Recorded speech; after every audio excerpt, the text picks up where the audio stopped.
Gracias, presidenta.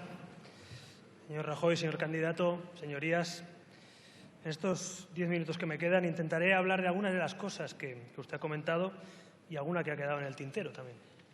La primera de ellas es la educación. Usted se ha referido y yo le debo decir, señor Rajoy, que a mí me preocupa profundamente. Porque, mire, España tiene 4 grandes retos de futuro. El paro, no podemos ser el país con más gente en el paro de Europa junto a Grecia, se lo he dicho antes.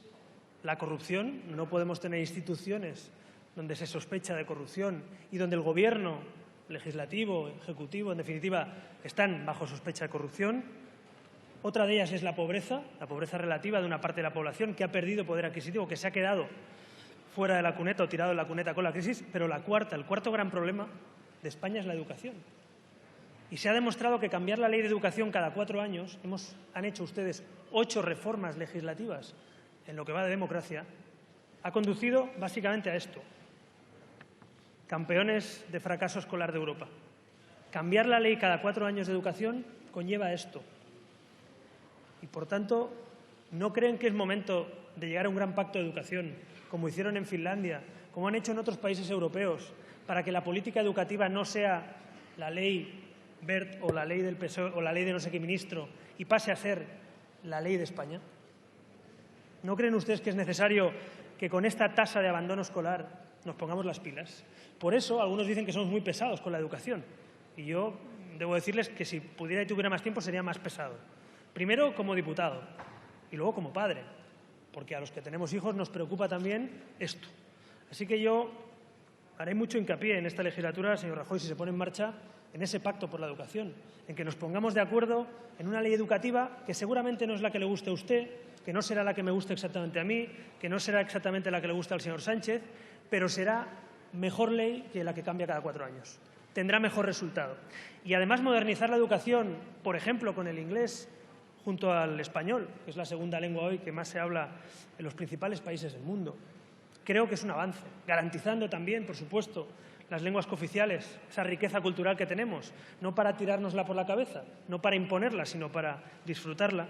Creo que ese modelo educativo trilingüe en las comunidades autónomas bilingües, bilingüe, para que los hijos de cualquier español, independientemente de su cuenta corriente, puedan aprender español, inglés y las lenguas cooficiales de manera correcta. Y también ayudar a las familias que no pueden pagar ni los libros de texto. Ya hemos llegado a acuerdos de esta naturaleza en algunas comunidades autónomas y con este acuerdo se va a ver que se alcance un acuerdo en toda España. Por tanto, este tipo de cosas, ya sé que a algunos les parecerá que hay que hablar más del quién y que del qué. Yo prefiero hablar del qué. Un momento, señor Rivera. Guarden, por favor, silencio. Gracias, presidenta. Por tanto, la educación va a ser un pilar fundamental para todo el motor español, para la economía española. Queremos una economía del conocimiento vinculada a la educación. Miren, en el mundo que vivimos hoy, ser periférico o ser central no depende de la ubicación física de tu país. Depende de si tienes o no una educación y una economía del conocimiento. Depende de la tecnología.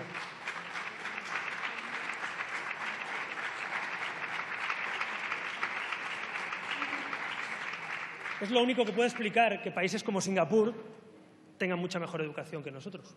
Es lo único que puede explicar que algunos lugares del mundo tengan mayor inversión en innovación, tecnología, mayores y mejores empresas.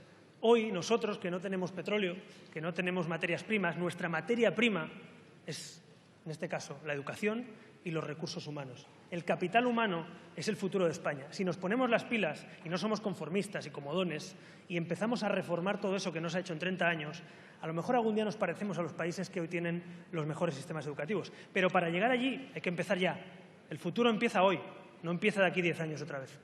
Por otro lado, señor Rajoy, respecto a la corrupción que usted hablaba, miren, yo ya se lo he dicho, no le voy a decir nada que no conozca a nadie.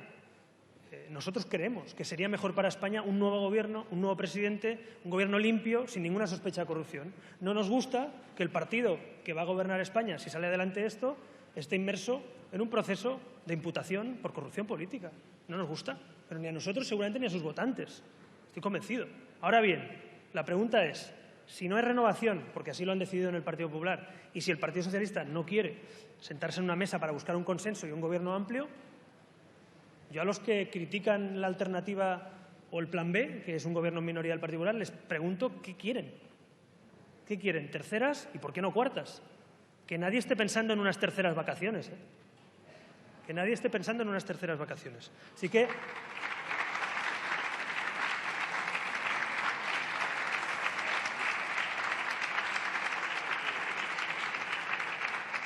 es el momento de ponerse a trabajar, no con lo que cada uno de nosotros quiere, sino con lo que se puede, con lo que hay, con lo que tenemos. Y eso es lo que tenemos. Y hoy no hay una alternativa, lamentablemente, no hay una alternativa que pueda poner un gobierno nuevo, con gente nueva, limpio de corrupción, sino que tenemos que poner un corsé, en este caso, unas condiciones de regeneración democrática y de lucha contra la corrupción. Y esa es la manera que hemos encontrado. Creemos que es mucho mejor eso que no bloquear España. Por tanto, esa es la lógica y en eso discrepamos profundamente. Vaya, no nos vamos a engañar. Por eso le pedimos que firmara 6 condiciones contra la corrupción antes de sentarnos a negociar, porque queríamos ver si el Partido Popular cambiaba su dinámica y entendía que el segundo problema de España, que es la corrupción, es un problema también del Gobierno de España. Y no se trata simplemente de hacer leyes, se trata de tener la confianza de los ciudadanos. Y ese es el problema que tiene este Gobierno y ha tenido estos años. No es un problema de legislar, es un problema, pues como le decía antes, de tener tesoreros imputados, de estar procesados, de tener la sede como garantía y fianza de un proceso de corrupción. Ese es el problema. Y eso, lamentablemente, no se puede solventar porque no hay voluntad de enmienda, pero sí se puede poner en marcha un gobierno controlado por la oposición. Por otro lado, señor Rajoy, hablaba usted decía usted, y creo, déjeme que le matice, decía usted que nadie se puso en contacto con usted cuando el señor Sánchez y yo, cuando usted dijo que no al rey y nos pusimos de acuerdo, que nadie contactó con ustedes para intentar negociar o sumarse al acuerdo. Eso no es cierto, señor Rajoy. Yo le envié una carta a usted. El señor Girauta y el señor Antonio Hernando le enviaron una carta a Rafael Hernando y le propusimos incorporarse a una mesa de negociación para llegar a un gran acuerdo entre 3 partidos. Pero había un problema, que es que usted no era el candidato a la investidura, no lo niegue, y es humano y es legítimo. Pero no diga que no le llamamos, porque fuimos pesados, ¿eh? Llamamos, enviamos cartas, les convocamos.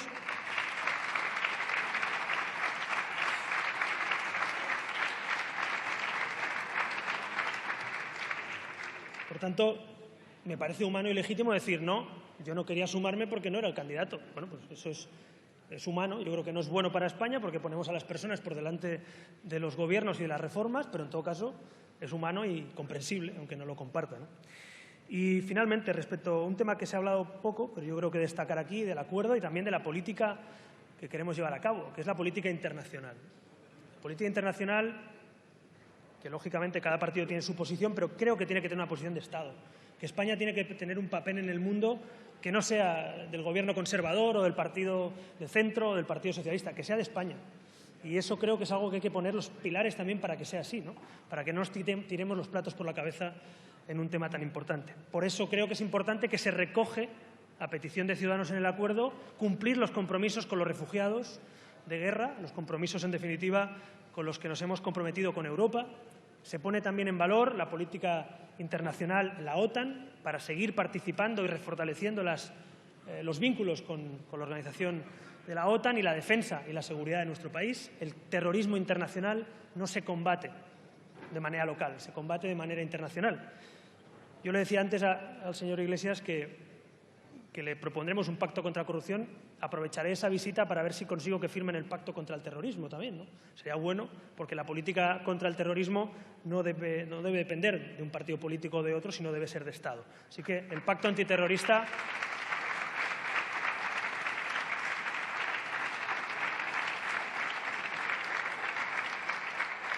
El pacto antiterrorista nacional, ojalá Podemos deje de esquivarlo y se sume, no venga de observador, que no son cascos azules, son ustedes diputados, vengan ustedes a participar de la lucha contra el terrorismo y no a verla de lejos.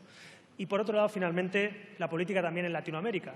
Hay una oportunidad, lo que está pasando en Colombia, 52 años después se ha firmado esa paz, hay un referéndum. Creo que España no puede mirar hacia otro lado, creo que España se tiene que comprometer para garantizar que eso es definitivo y para hacer el papel que así nos quiera la comunidad internacional. Igual que en Venezuela, por cierto, donde mañana, el 1 en concreto, hay una gran marcha de millones de personas para reivindicar que se cumpla la Constitución de Venezuela y que les dejen convocar un revocatorio. En eso también.